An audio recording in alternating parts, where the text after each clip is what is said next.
జమ్మికుంట పట్టణంలోని విద్యోదయ హై స్కూల్లో 2008-2009 విద్యా సంవత్సరంలో 10వ తరగతి చదివిన పూర్వ విద్యార్థులు అంతా ఒక చోట కలుసుకున్నారు.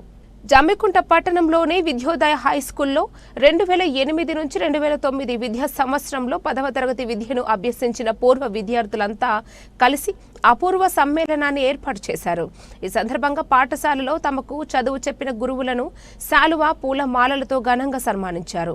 అనంతరం విద్యార్థులు పాఠశాలలో గడిపిన మధుర స్మృతులను గుర్తుకు తెచ్చుకుని ఒకరినొకరు ఆప్యాయ ఆలింగనం చేసుకోవడంతో పాటు తమకు విద్యాబుద్ధులు నేర్పి ఇంతటి గొప్ప స్థానంలో ఉంచిన గురువులను ఘనంగా సన్మానించారు. పలువురు ఉపాధ్యాయులు మాట్లాడుతూ దాదాపు 16 సంవత్సరాల తర్వాత పూర్వ విద్యార్థులంతా కలిసి ఒక సమ్మేళనంగా ఏర్పడి ఇంత మంచి కార్యక్రమాన్ని ఏర్పాటు చేయడం అభినందనీయమని, ఇలాంటి కార్యక్రమాలు ఏర్పాటు చేయడం వల్ల అందరూ ఒక చోట కలుసుకుని తమ కష్టాలు బాధలను చెప్పుకునే అపూర్వమైన ఘట్టమని ఏర్పడుతుందని పేర్కొన్నారు.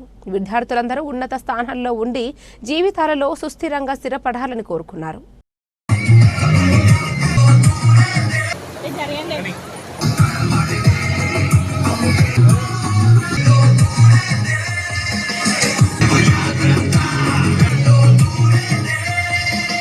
తరగతి విద్యను అభ్యసించినటువంటి విద్యార్థులందరికీ మరొకసారి అంటే ఈ కార్యక్రమం ఏర్పాటు చేసినందుకు గాను మీకు హృదయపూర్వక కృతజ్ఞతలు.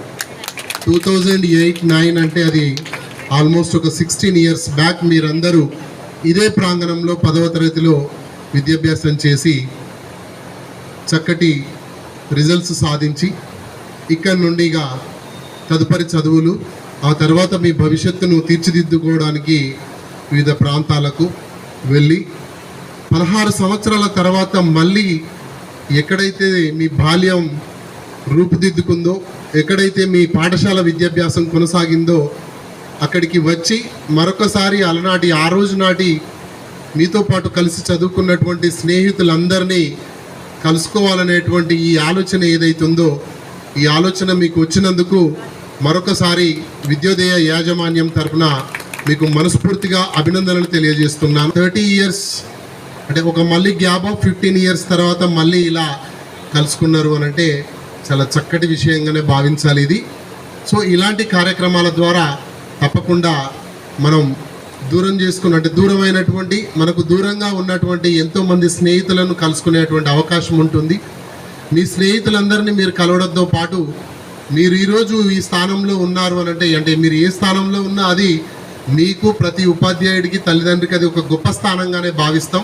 అంటే వేదికను ఏర్పాటు చేసి అందరికీ ఒక చక్కటి కృతజ్ఞతా భావంతో కూడుకున్నటువంటి సన్మానాన్ని అందించడం అనేటువంటిది కూడా తప్పకుండా అభినందించదగ్గ విషయం.